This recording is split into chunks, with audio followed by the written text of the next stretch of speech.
1960년대 그러니까 아주 옛날 얘기가 됩니다. 제가 아주 사랑하는 친구가 하나 있었습니다. 그는 나의 많은 부러움이었습니다. 왜냐하면 그는 워낙 영어를 잘했습니다. 아버지 어머니가 그를 샹하이에서 낳았답니다.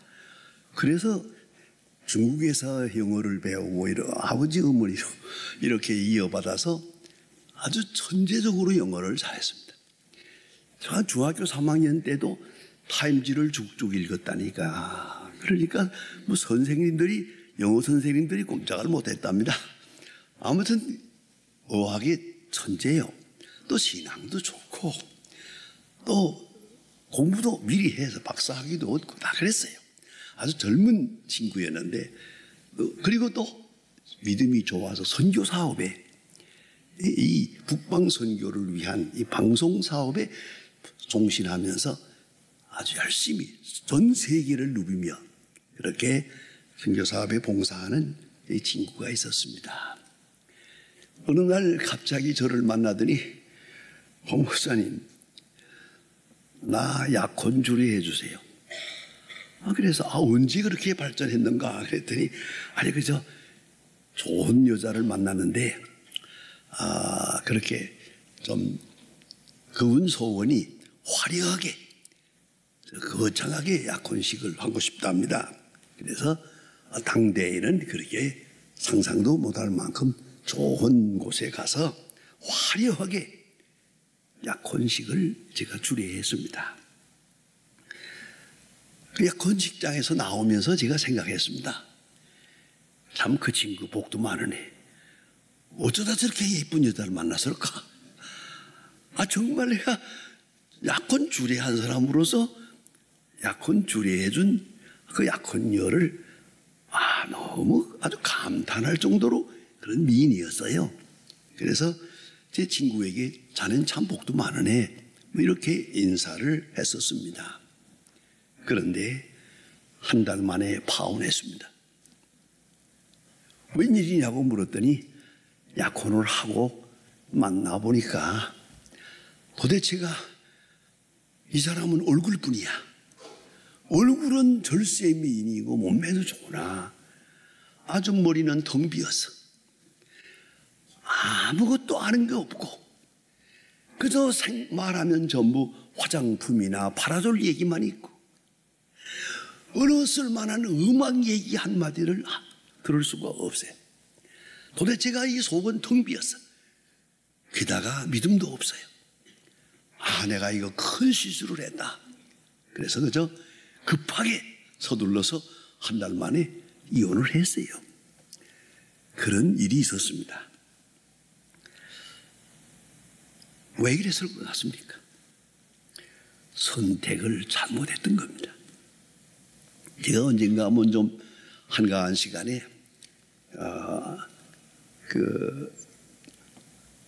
LA에 있는 시립 도서관에 들어가서 한참 더운 때 좀 비서도 하면서 이렇게 책을 보다가 행복한 결혼 철학이라는 책을 한 권 뽑아서 한나절 읽은 때가 있었습니다.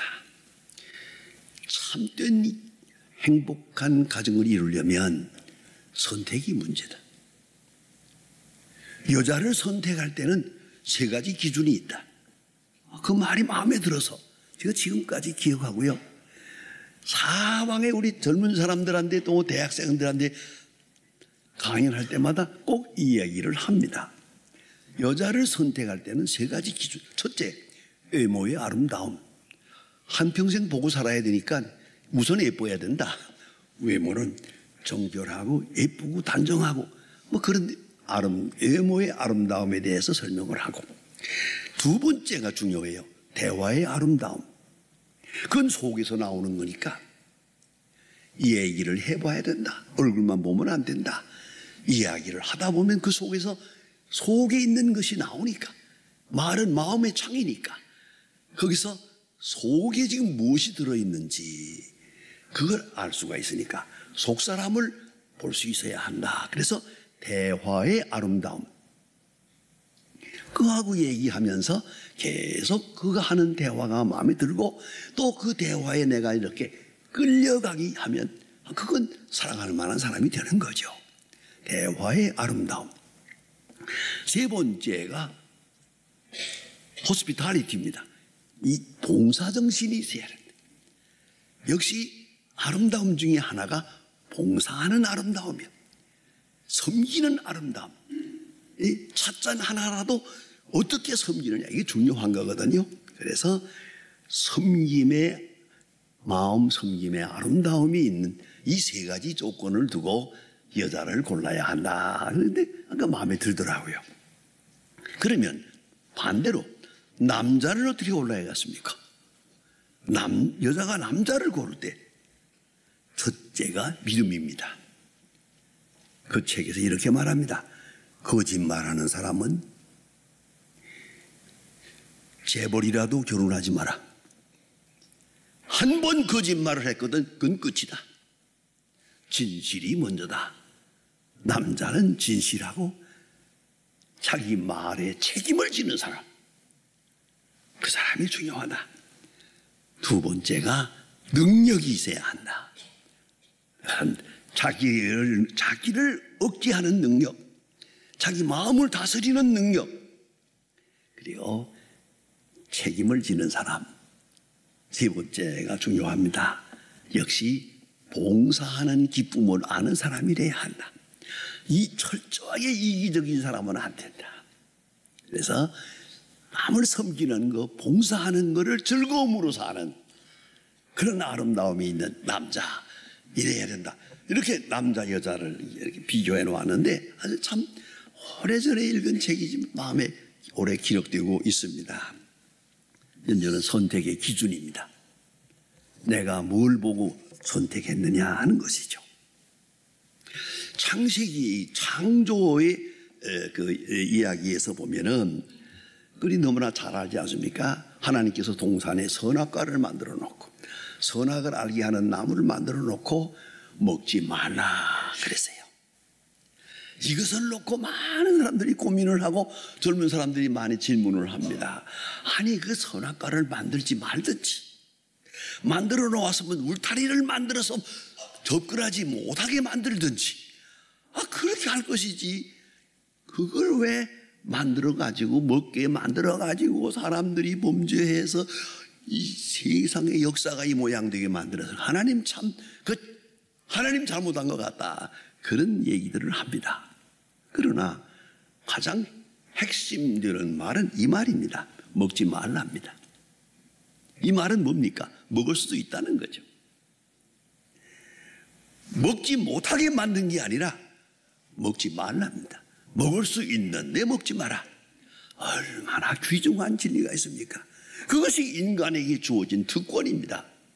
할 수 있는데 하지 않는 것. 갈 수 있는데 가지 않아요. 먹을 수 있는데 먹지 않아야 돼요. 이거 중요한 거죠. 여기서 인간의 가치가 있는 거죠. 못 먹어서 못 먹고 할 수 없어서 못하고 죽지 못해 살고 그건 아니죠. 그 인간의 가치가 그냥 전화되는 것이에요. 먹지 말라. 그 한마디 속에 인간의 가치가 있습니다. 하나님은 인간이 하나님의 말씀에 은총을 믿고 기쁜 마음으로 하나님의 말씀을 받아들이고 먹지 않는 편을 택하는 그런 선택을 하도록 하나님은 기다리고 있는 것이죠. 그리고 선택했으면 한 바에 대해서는 내가 운명을 책임져라. 그 다음은 내가 운명을 책임지는 것이다. 이 하나님의 형상에게 준 특권입니다. 고귀한 인간에 주어진 존엄입니다. 오늘 본문 성경에 보면 아브라함이 그 조카 노색에 말합니다. 자, 오늘 성경에 너무 은혜스러운 말씀이 있습니다. 내가 좌하면 나는 우하겠다. 내가 우하면 나는 좌하겠다. 삼촌입니다. 자기가 아버지처럼 이 조카를 데리고 이렇게 가나안 땅으로 나온 겁니다. 삼촌으로서 당당한 아버지 같은 권세를 행할 수 있는데도 불구하고 다 양보하고, 네가 우하면 나는 좌하겠다, 네가 좌하면 나는 우하겠다. 성경을 자세히 상고한 대로 양쪽이 같은 게 아니에요. 한쪽은 에덴 동산 같고 한쪽은 사막이에요. 비슷비슷한 걸 놓고 말씀하신 게 아닙니다. 그런데 아브라함은 그 눈에 보이는 건 중요하지 않아요. 영원한 하나님의 나라, 하나님의 약속, 하나님의 축복만 바라보면 되는 거예요. 그래서 지금의 사막이든 물이 있건 없건 그 중요하지 않아요. 하나님과 동행하면 하나님은 언제나 길을 열어주신다. 아브라함의 믿음이에요. 그런 거로 비슷한 것을 놓고 하는 말이 아닙니다.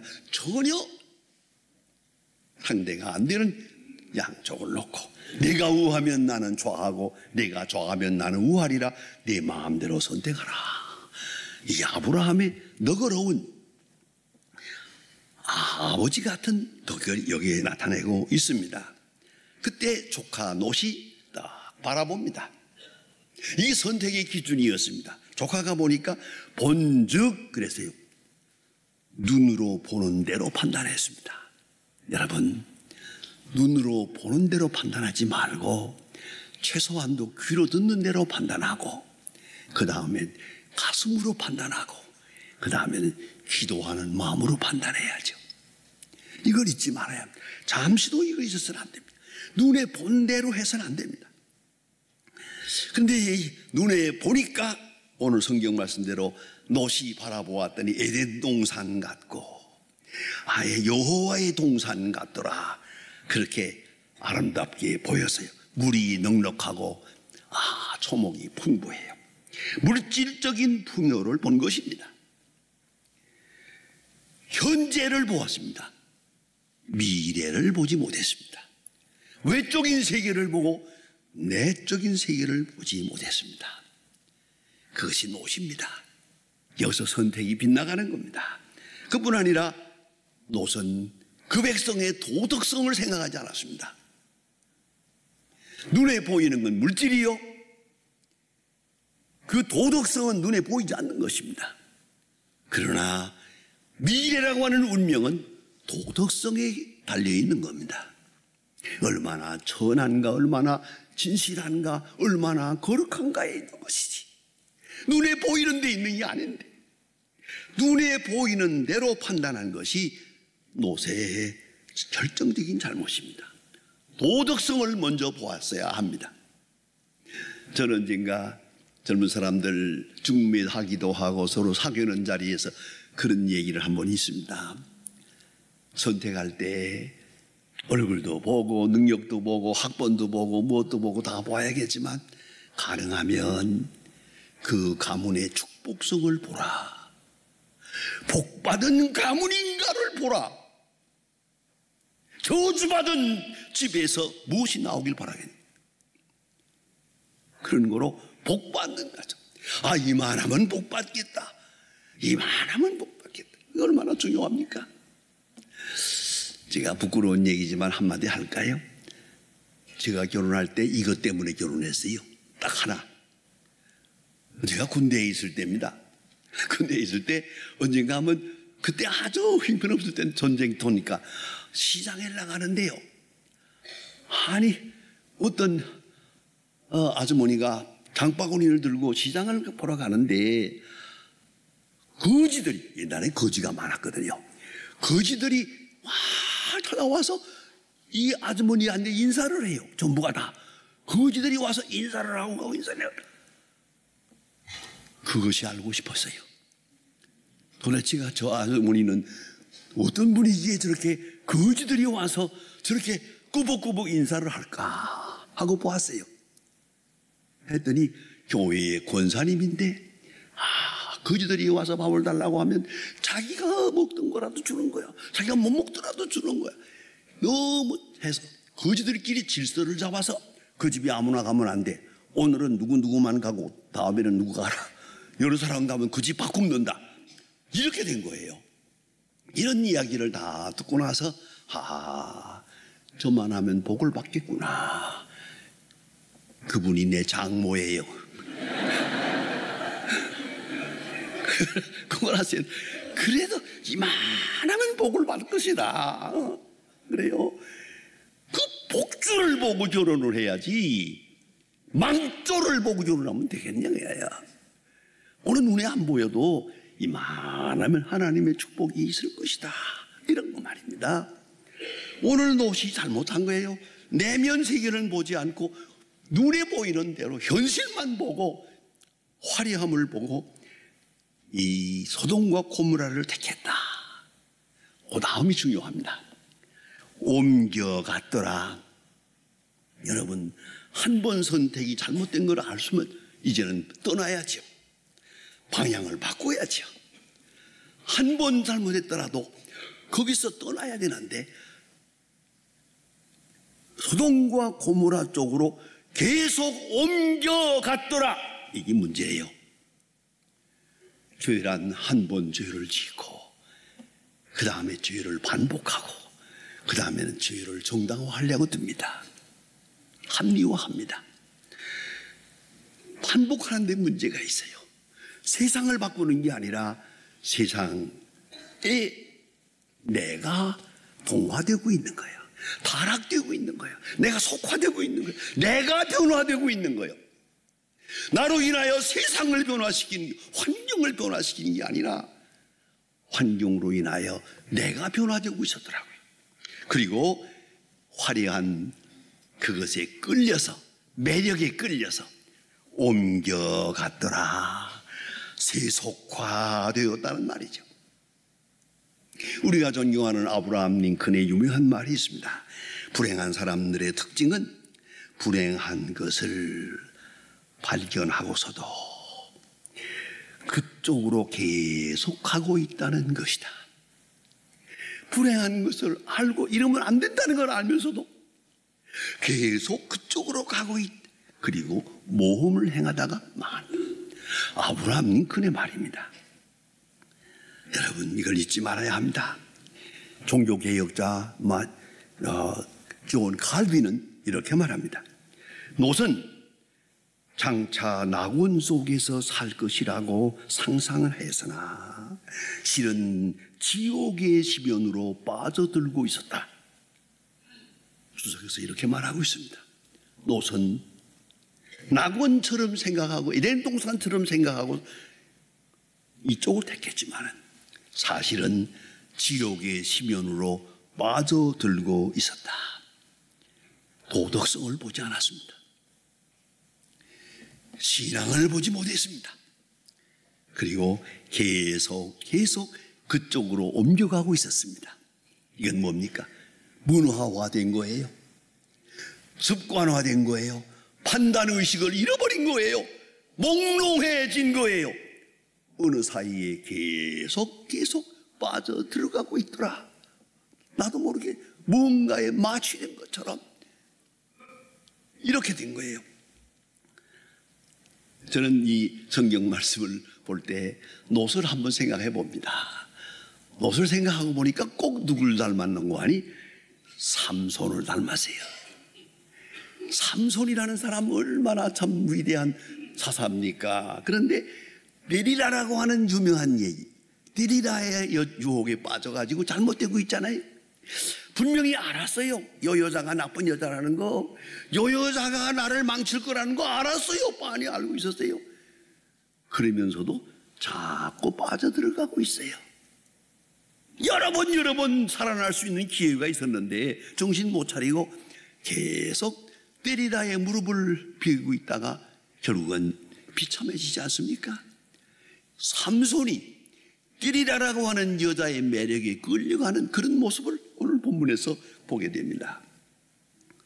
오늘 여러분 원하는 또다시 선택을 해야 됩니다. 우리는 하루도 한순간도 인간 존재의 정체를 분명히 합시다. 우리는 내가 선택하고 내가 책임지는 겁니다. 하나님 앞에서 선택하고 책임을 집니다. 선택할 때마다 기준이 뭡니까? 사도 바울은 그리스도와 함께 고난받는 것을 선택하고 생명의 멸류관을 얻었습니다. 현재를 버리고 영원한 세계를 선택했습니다. 나를 버리고 그리스도를 선택했습니다. 사도 바울은 그로써 승리한 것입니다. 여러분, 오늘도 작은 일이나 큰 일이나 우리는 결단을 해야 됩니다. 그때마다 선택의 기준을 분명히 하고